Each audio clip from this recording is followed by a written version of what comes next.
तुम अब्बास के बहुत करीबी दोस्त थे ना? मैंने और अब्बास ने अपनी जवानी एक साथ गुजारी। सिफैन में हम दोनों साथ साथ लड़े,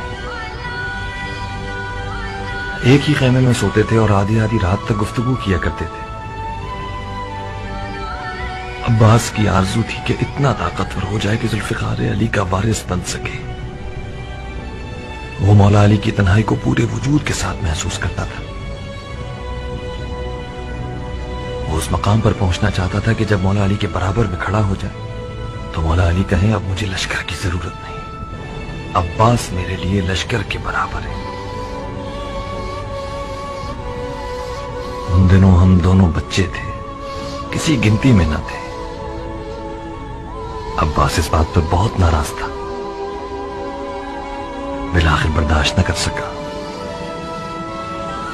एक दिन मेरे बाबा मालिक के सामने खड़ा हो गया और तन कर कहने लगा कि मालिक, आपको आज मुझे अपने साथ मैदान में ले जाना होगा।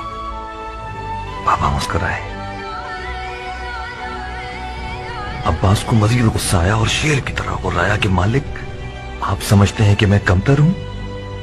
मैं आपसे मुकाबले के लिए तैयार हूं, अगर मैं जीत गया तो मुझे अपने साथ ले जाइएगा। मेरे बाबा फिर मुस्कुराए। अब्बास चिल्लाया कि मालिक, मैं मजाक नहीं कर रहा कि आप मुस्कुराए जा रहे हैं। मेरे बाबा ने अपनी हंसी रोकी और जवाब दिया, अब्बास मेरी जान,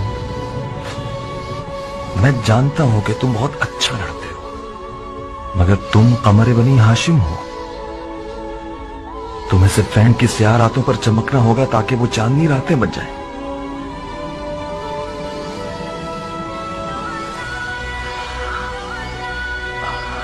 अब्बास ने जब ये ताबीर सुनी तो खामोश रहा। नकल है कि जब अब्बास अलकमित पे पहुंचा तो शदीद प्यासा था, मगर उसने पानी नहीं पिया।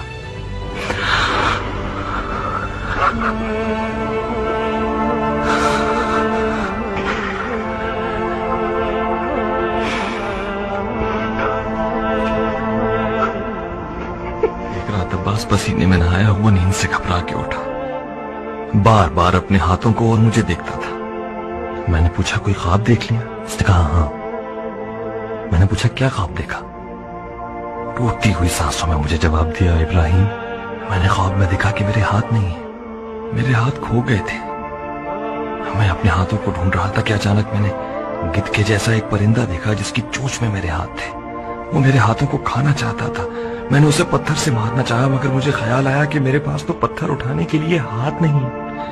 मैंने चिल्ला के कहा, ओ लाशखोर,